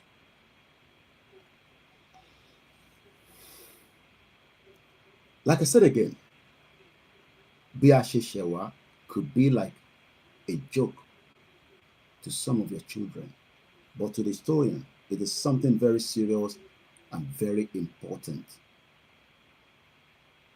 Very, very important. And I'm not just directing this to that person, it's again to many of you that says you are confused. Koikiati were confused. He been Nigerians now. That is what the British told us. But what about what our forefathers told us? British ṣe ní orí ilẹ̀ wa pẹ̀lú gbogbo olè tọ́jà lórí ilẹ̀ wa pẹ̀lú gbogbo àwọn èèyàn wa tó kó lẹ́rú at the point of no return ní Badagry. We are not talking about ìjọ kan ló fi kó wa lẹ́rú. Do you know that it went as far back as over 500 years? It was with weapon. It was with force. You didn't know that? So gbọ́ rí pé gbogbo time tí wọ́n ń ṣe ẹrú yẹn pé it was with force, F-O-R-C-E, force. They were not doing it because of anything. They were doing it for their own gain. Because they needed people to go and work in the sugar cane farm.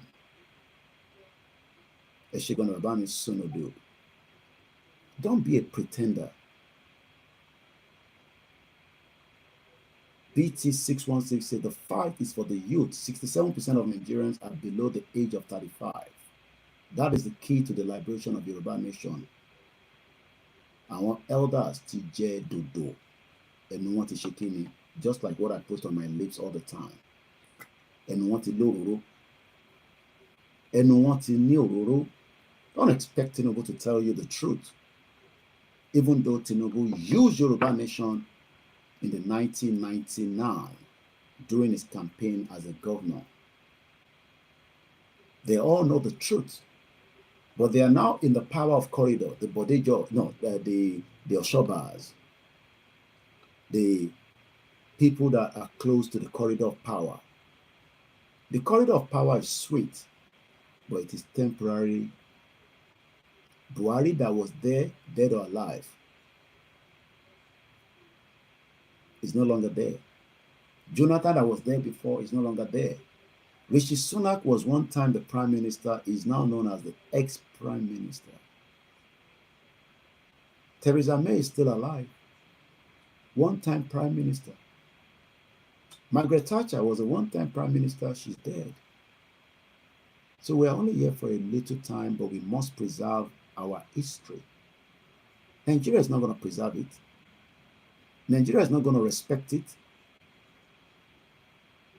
Yes, we can have thousands and thousands of Nigerian community with Yoruba community underneath. It will not save our history. Yes, we have a lot of activities around the world that represent Yoruba people, but it is still under Nigeria. Eshibabawa Sunodo, Mukiyawa Beauty Amokbe, Mukiyawa Idayat, show your ball. So we are not sitting here because we don't have something to do. We are sitting here so that people can know the truth. And the truth can be bitter. It could be painful. It could look like it's a confusion. There is no confusion about Yoruba nation. We are who we are. Britain, I will not create a problem and face learning. They created the mess. Don't expect them to come and resolve it. They're not interested to solve it. They're interested to continue to trade with that fraudulent country called Nigeria by importing their product into Nigeria. Can you imagine? Not that we are not importing our own goods here for consumption purposes, but go and check what is the percentage as against how the British is still taking royalty from Nigeria. Do you know that? Do you know that we are still paying the British royalties? Do you know that some families are still being paid for slave trade? Òyìnbó ló sọ fún mi ní Central London. The British government ó ṣì ń sanwó ẹrú fáwọn family kan pé kó jọ̀ọ́ má bínú. I went to Liverpool in 2021. Google it, Koikimedia, Liverpool Slave Museum. So why are we pretenders? A ṣe ń ṣe bí ẹni tí gbogbo ala mọ̀ pé ọ̀rọ̀ Yorùbá nation kò ń ṣe ọ̀rọ̀ ẹlẹ́yàmẹ̀yà. But because some of you have been confused by the West. Tabate ma trust gbogbo èèyàn, ṣé West la ma trust? Oh, because I live in the UK, I must not speak out. Is that what you expect me to do? I said I am not scared of them. Ikú kan ló máa pààyàn. Ẹni tó fẹ́ pààyàn náà máa padà kú. That's about it. Ẹni tó fẹ́ pààyàn òun máa padà kú. Níbo ni Queen wà lẹ́nu? She died. The longest serving monarch, at least in the history of the world. She's gone. Ó ti lọ. Gbogbo jàǹbá tó ṣe òun ló lọ lọ́nkàn yẹn. Oh, ẹ mọ̀ pé òun náà ṣe jàǹbá. Ẹ fẹ́ ká máa tẹnu bọ̀rọ̀. Ẹ gbọ́ rí, ẹ mọ̀. Bẹ́ẹ̀ bá mọ̀, àwọn ọ̀ràn bàbá ẹ̀kọ́ ló kó wa lẹ́rú. Don't let the West consume us with nonsense information that we are not who we are. So ẹ fẹ́ káwa wà lábẹ́ Nàìjíríà. Ká máa fà wá ṣe statistics nínú Nàìjíríà when we can be our own statistics so that we can have accountability for every sons and daughters of Yoruba at home and in the diaspora. Bí bàbá tó wà ní Sweden àbí ìyá dẹ̀ ní, I don't know whether you're a man or woman, that you are confused about your tribe. We are not tribe. These are all the false information táwọn olùṣí West tó gbélé wa lọ́wọ́.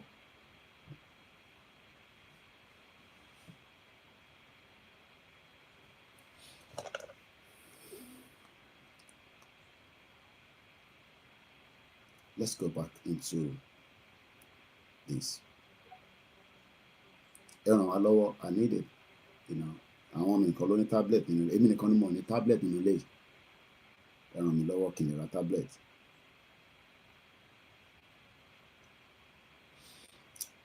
Have you ever heard about èwo eléru? Èèyàn mélòó ló ti gbọ́ rí?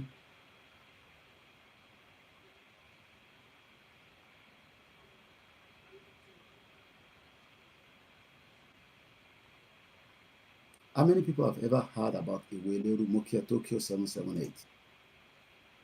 Alára pé mo kí ẹ̀yin tẹ́ fẹ́ kí àṣùbà mo kí yín. Again, reduce the background audio yìí tí tó kọ́ mi pẹ̀lú channels.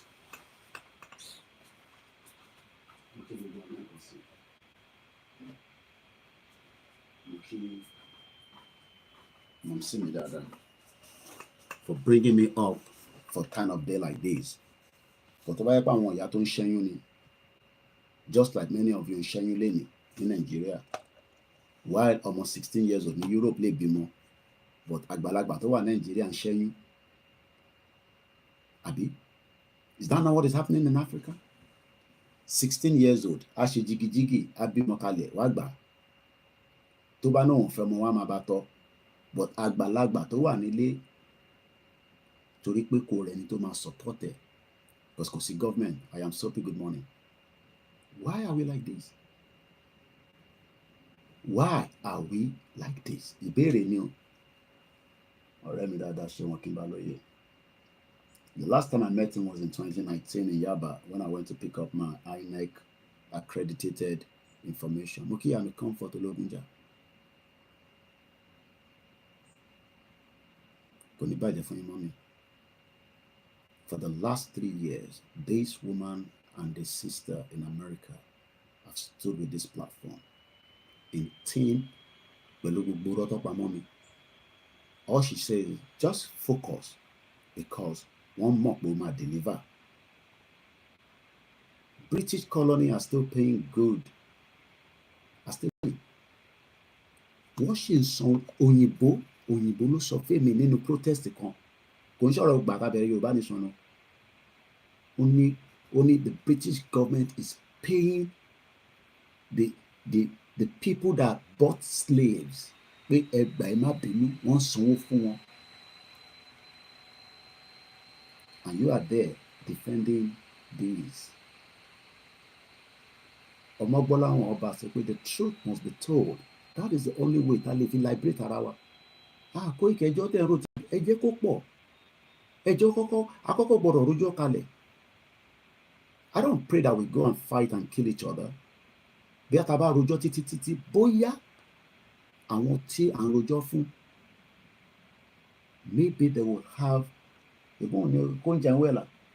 ones against weaponizing insecurity at the just concluded Nigeria Bar Association event. We've all seen it, we've all listened to it. But we're talking about the history that was tampered with.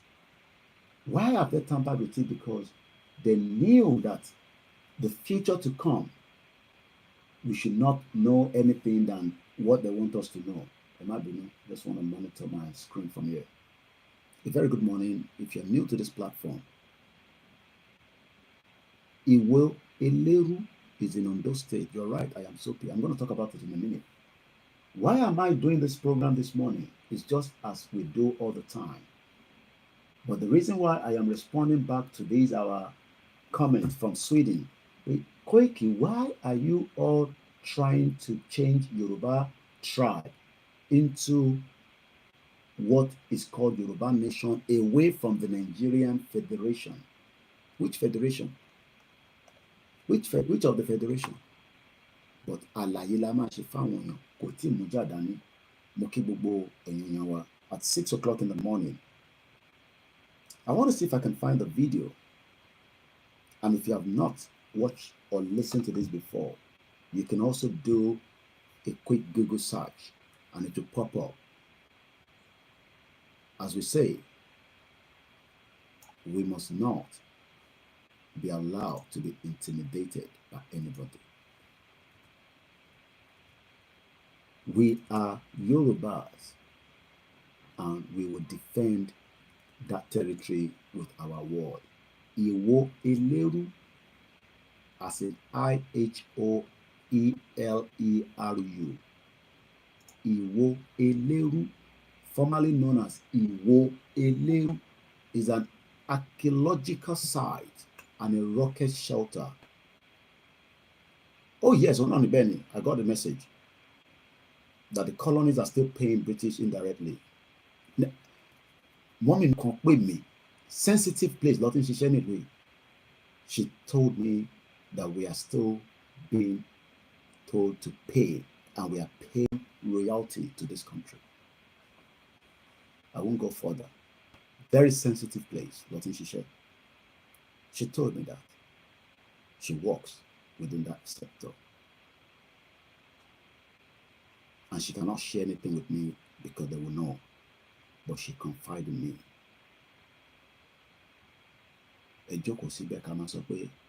We want to have cordial relationship with the British, yes, but not under Nigeria anymore, but as an independent country. And there's nothing wrong in that. And that is why October 12, God's willing, we'll be moving out from the British Broadcasting House on a peaceful rally, so that the British are concluding with the new government in place that the Yorubas are serious to exit Nigeria. They will not do much, but it is to create that awareness into the new government, because for the last one that we have been doing, it was under the presence of conservative government. Government changed hands. So Tebani killing reasons, especially in the UK, is because we have a new government in place. Boy, it is in Nigeria. It will happen at the appropriate time. So we will do it at the appropriate time. But let's work with the UK first in October, which is just some few months away.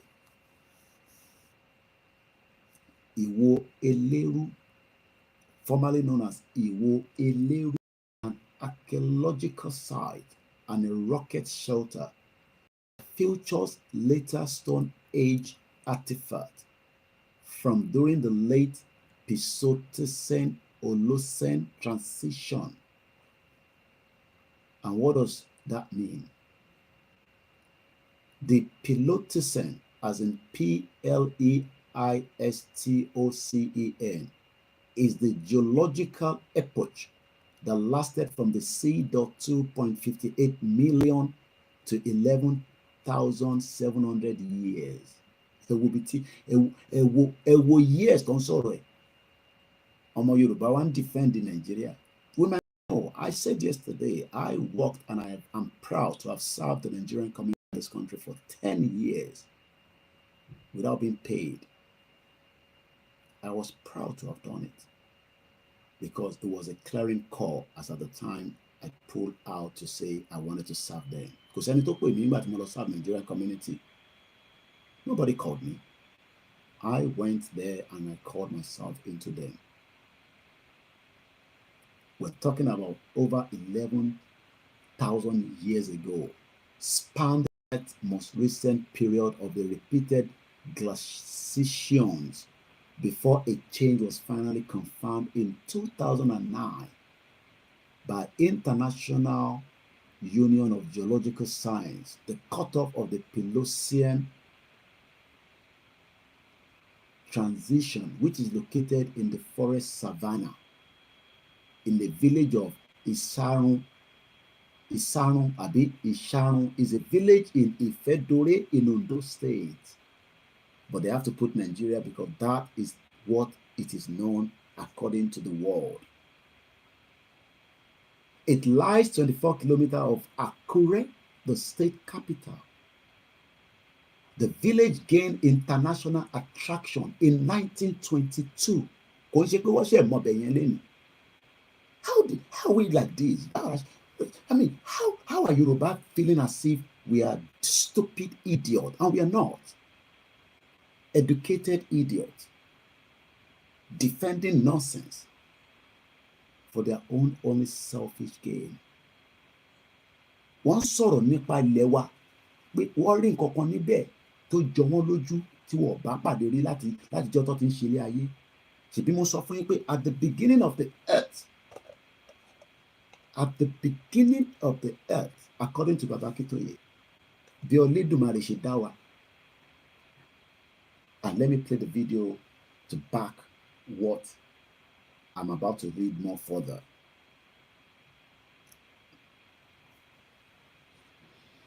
This is a replica of a skull from Nigeria. You love Oyibo people more than me, Abi. Not every one of you. Because the way they speak. Àwọn ló máa sọ nípa history wa. So ilé ló máa ṣe máa sọ fún wa nípa ìwé Ìlérú tí Baba Kitoye mọ̀ nípa ẹ̀.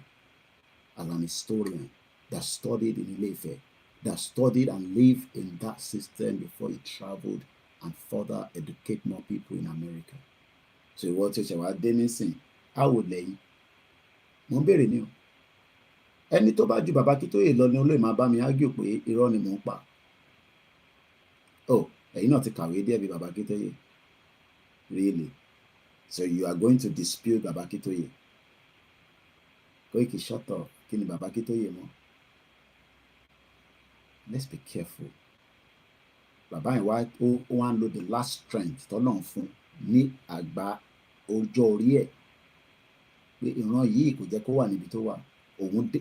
Bàbá lọ ṣe presentation fún wọn ní South Korea. Do you understand what that means? In 1982, pé Nàìjíríà máa dà. Àṣé it was just all time wasted.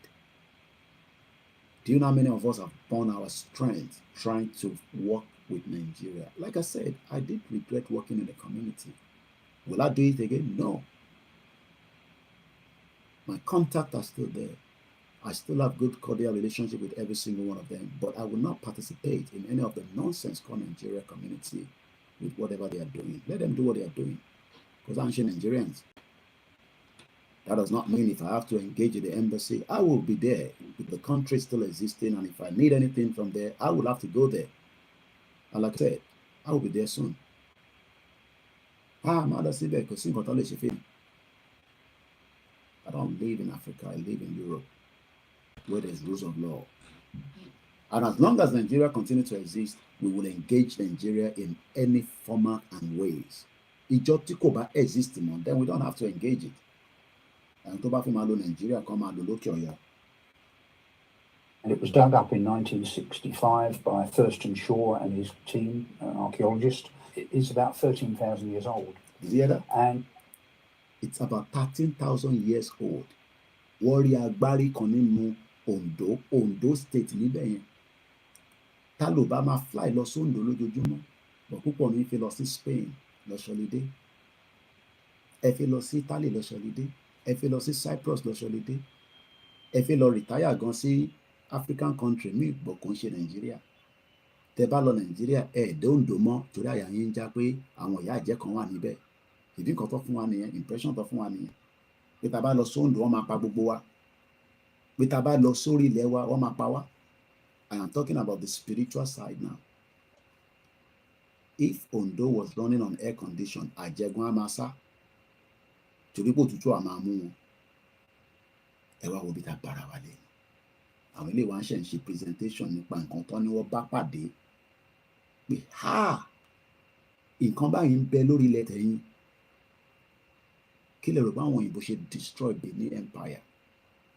Kí lè rò pé wọ́n ṣe destroy Ọ̀yọ́ Empire? They destroy because they don't want us to be known as empire. Ẹ̀mọ́ tó ń pè ní empire ni in tó ń fẹ̀. Àwọn wá slice it in 1884. Gbọ́ Berlin Conference rí. They knew what they were doing.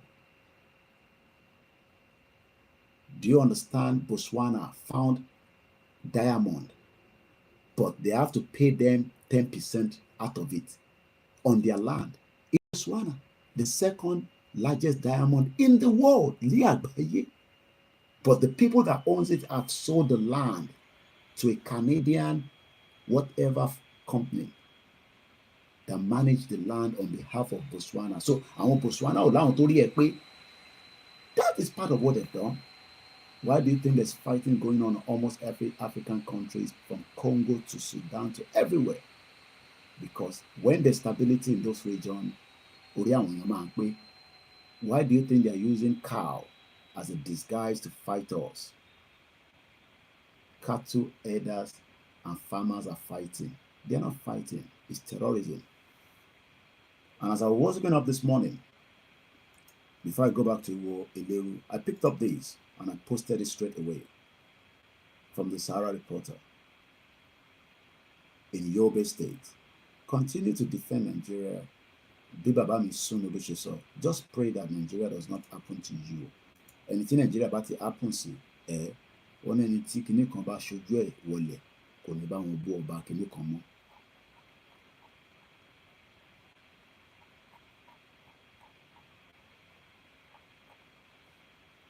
A very good morning. If you're new to the platform, it is called the Self-Determination Platform.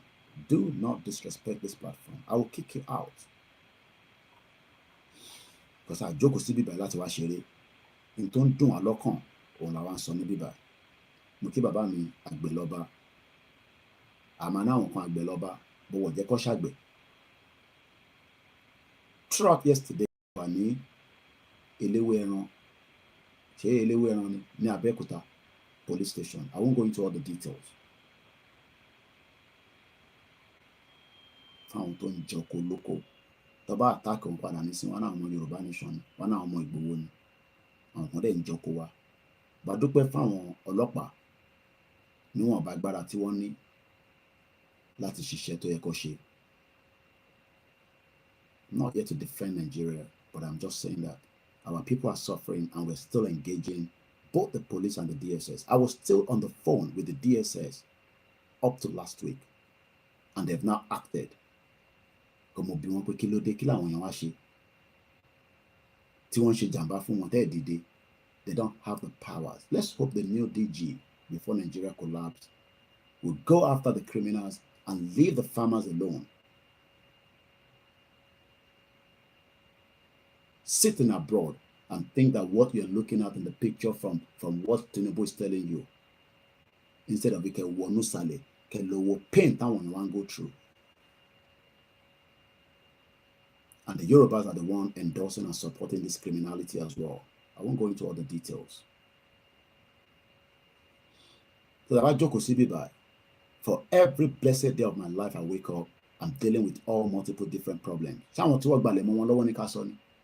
Every now and then I'm calling Oloyegbowo. Intimidation back to back. All of my rale kokan for now. Tori mo le rale ki tun ma sare omo nile.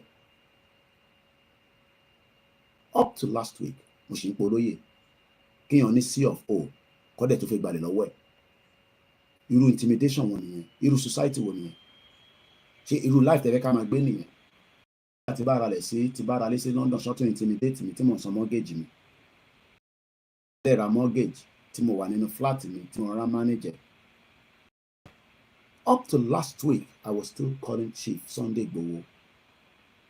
Kí ni ẹni ṣe pẹ̀lú Yorùbá nation? Ṣèbí lára protest sọ pé ká gba country nìyẹn. Àwọn tó ní C of O tó fi gbalẹ̀ mọ́ wọn lọ́wọ́. Torí ilẹ̀ bá ti ràn mọ́ wọn lójú. Ilẹ̀ onílẹ̀. So ẹ̀yin mọ̀ pé àwọn kan já wọ́n gbalẹ̀ tó ń gbé ọmọ nílẹ̀, but ẹ wà worried about the Fulani tó fi gba gbogbo ẹ̀mọ́ gbogbo wa lọ́wọ́.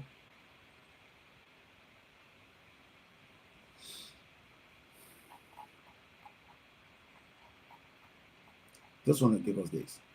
Sahara Reporter dated the 30th of August, because I love to talk about date. They ban for me no report Latin Nigeria. I need to know the date and the time. A sunny Yoruba, a sunny English. We must start putting those into documenting. When you record the video, can send us what. Give us the date, give us the time. In come by in Shelley, Lasico by. All these will still be used in the near future for research, so that kids may have to go through to Yoruba go through more. Boko Haram terrorists. Surprising now that they're calling them Boko Haram terrorists, no longer bandits. Storm Yobe school. Konshele Yoruba, but they will still do that Nilewano if we give room for that. Boko Haram terrorists stormed Yobe school around 4 a.m. That is a deep sleep when you're in that mode of 4 a.m. Àfẹntóbá ń ṣàdúrà bí àwọn ìyá wa fẹ́ pé àìsùn yín kọ́lọ́n kó bá wa gbàdúrà yín délẹ̀. My wife just went to bed. We need that phone. Bomb bastard all over the place. Ṣàìsùn títí. Mo sọ fún yín pé bẹ́ẹ̀ bá rán kankan wá sínú ilé tèmi, ó máa padà wá bá yín ni. Ẹni bá gbórúkọ mi lọ sí anywhere, èmi náà gbórúkọ yín lọ sí anywhere. Máa fi Ifá bá yín jà, máa fi Jésù, máa fi gbogbo ẹ̀ bá yín jà. Màá sọ fún yín pé ọmọ Yorùbá ni mí. Màá ní kó gbé ògùn jáde fún yín. Ìta gbé dání yóò ṣeré o. It's life and death, and we are meaning it. Don't try it. And I'm also cautioned as well. Bomb bastard. And so what balẹ̀ mọ́ wa lọ́wọ́ ẹni kí n dákẹ́. Boko Haram terrorists stormed Yobe school around 4 a.m. Bring out the student and shot them dead. In Nigeria, lábẹ́ Tinubu òṣì tẹ́ sọ pé Tinubu olórí burúkú bomb bastard. Tí Fúlàní ti fẹ́ pọ̀n ya. Ọmọ kì í ṣe di bẹ́ẹ̀ bẹ̀rẹ̀. Àgbélẹ̀kẹ̀ sí díẹ̀ lómi. The whole military architect of Nigeria is compromised. Tinubu is just a figurehead. Let's go back to the window before we go into the program. Probably run the program for another, probably just 15 minutes. We'll need you 2 hours though, because I got a lot of things to do ahead of me. Let's go back. My colleague Catherine Harty used a new technique of digitizing the surface of his team. This is a replica of a skull from Nigeria, and it was dug up in 1965 by Thurston Shaw and his team, an archaeologist. It is about 13,000 years old. And my colleague Catherine Havarti used a new technique of digitizing the surface of the skull in 1972. And she found, as I did, that it does not look like recent African material. So here we've got a recent African skull, and here's the skull from Iwo Eleru in Nigeria. You can see that this skull is much longer, it's much lower. And all in all, it's got a much more what we could call primitive appearance, even though it's only 13,000 years old. And in Katerina's analyses, she found that the nearest neighbour, in terms of the overall shape of the skull, was this specimen from Tanzania, from a site called Ngaloba, which is, we think, about 140,000 years old. So you've got a specimen that's only 13,000 years old, but it looks like it should be, another 100,000 years older in terms of its shape. So what's going on?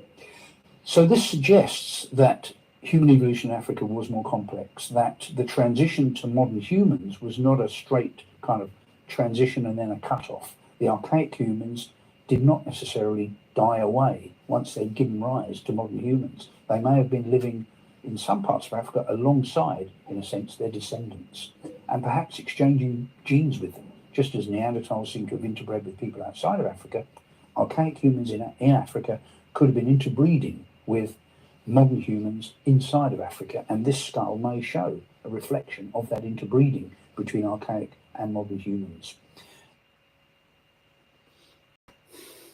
Ẹ má jẹ́ kí n fọ̀rọ̀ lẹ́ sọ̀rọ̀, ẹ jọ̀ọ́ nítorí Ọlọ́run.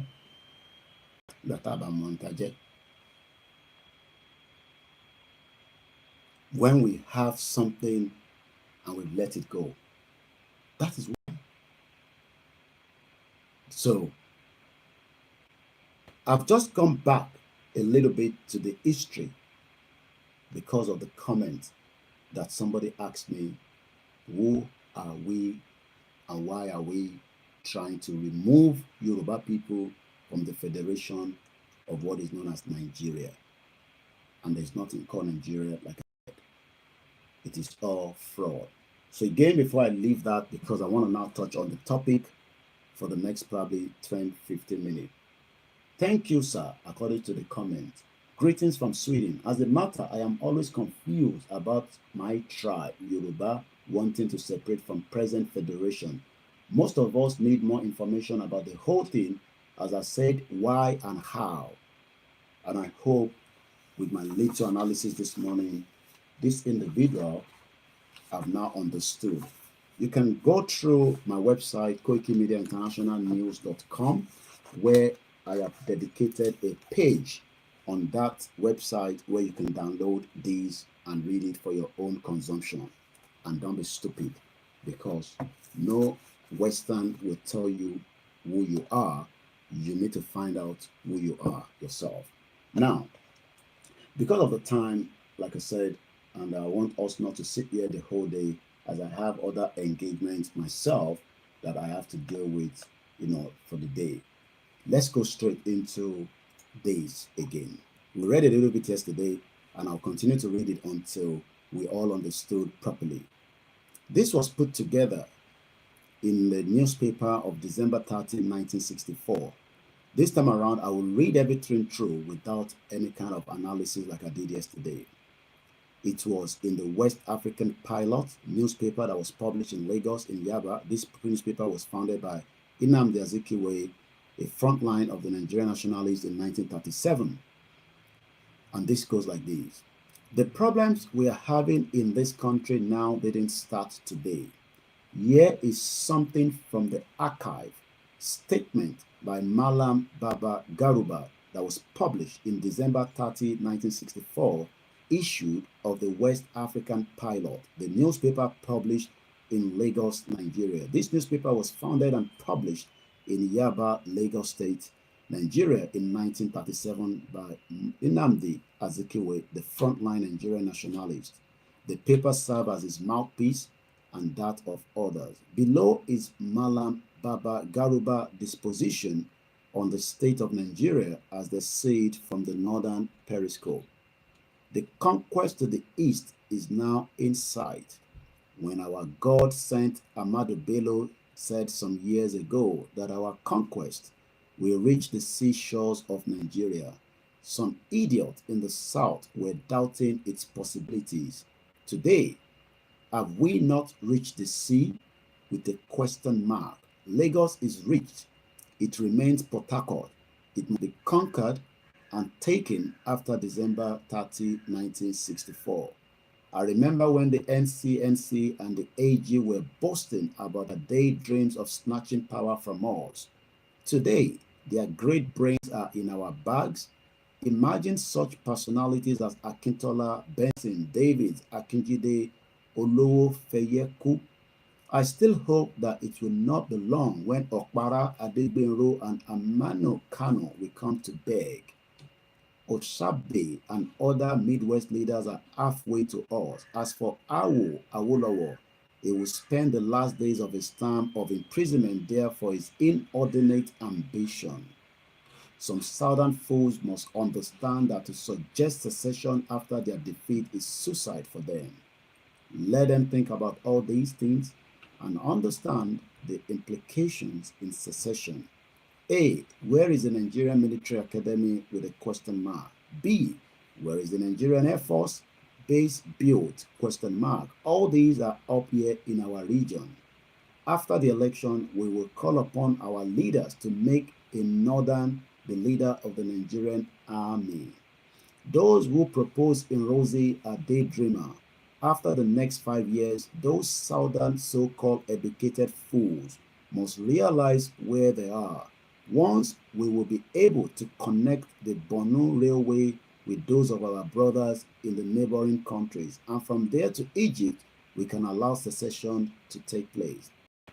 Our export could then send through that way, thanks to Allah, that Kanji Dam will soon be completed. It is up to Taka to come back or face what we follow when we achieve our aim. We must do anything possible to win the coming jihad, but we must keep our weather eyes on those from the west, as they could do anything at any time. Immediately we win, we can lose some members from the west at any time. We must not take things for granted. With our 167 seats in the north, we can go it alone. There is no need sharing the post of prime ministership and presidentship with anyone. I have a genuine fear that we keep and then concede some important ministries to the Yoruba members. The time has come. We are going to show these intellectual fools that we are only in the morning of our leadership of this country. We try NMDP in the next 5 years and see whether they will be forward and ambitious as the ungrateful NCNC and AG. If some still doubt that we haven't conquered our way to the sea, let him go through this fact. Who is the prime minister of the country with a question mark? Who is the Minister of Lagos Affairs with a question mark? Is Lagos not our capital with a question mark? Our only obstacles are the Igbos. They have played their card, they will sink. Read more as Manifesto of Intention, then a history. This was copied, further circulated by Alex Oluwole Ajala. Do you understand what I said there? You're still in doubt about the invasion, the conquest, the jihad, the Amado Bello, the Uthman Dan Fodio, the agenda, the subjugation, the waiting game. Are you still in doubt? That is just one out of many documents that have now been shared with me that I'll continue to read out to Yorubas and Nigerians to prepare for the worst case scenario of the agenda of the conquest of the Fulanis. It might not happen in one day, but this has been going on for a very long time. And we've got to put a full stop to it if we all want to succeed. If otherwise, we would all be consumed together in the Titanic. As I say good morning to everyone, I hope you enjoy the weekend ahead, as I will be doing. The role and the work, Tamafi Barawa, Owarawa. And that work starts from here to your end to tell somebody and somebody else. Let's remind us that if we do nothing, they will do something. But as we are doing something, we are slowing them down because they know we are waking the mind and the spirit of millions of Yoruba people that are confused and the ones that are not confused. So, my name is OLAYOMI KOIKI. Àṣeyọrí la máa ṣe lórí ìrìn àjò yìí, kò ní sú wa, kò ní rẹ̀ wá. Gbogbo ìgbà tó bá fẹ́ rẹ̀ wá, Ọlọ́run á máa fi àmì òróró sí wa lára tá a máa fi gbé wa dìde ní gbogbo ìgbà.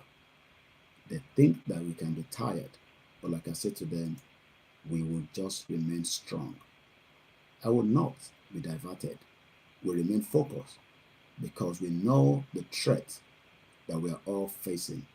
Whether you are one Yoruba conservative or Yoruba liberal or whatever position you feel you are, whether you are just part of those political tools, Nigeria will consume you at its own appropriate time. We can stop it by going back one step and build brick by brick, which will be the future that we are all asking for. Mokibabawa Ibrahim Salami, Yinka Ogundele, Gbenga Adetola, Olanipekun Wealthy, Popola, Aziz Adebanjo, and many of you that have joined this discussion tonight. I'll be back again at the appropriate time as usual. What time do I come out? I don't give time. Get the notification set in. Make sure you follow us, and you will all have the privilege to listen to me when I'm coming live all the time. Konnichiwa, Konerewa. Ẹ̀mí tó ń sọ̀rọ̀ látàárọ̀. Èmi náà ní àbúrò yín, ẹ̀gbọ́n yín, olólùfẹ́ yín, tẹ̀mọ̀ sí Koikimedia. Tó bá ti fẹ́ máa sọ ẹ̀yìn, I will wake you up back. Tó bá fẹ́ sọ kẹ́yìn náà kẹ́ wake me up. Wọ́n ní àgbá jọ̀wọ́ la fi ń ṣe kíni, ẹ bá ń parí ẹ̀.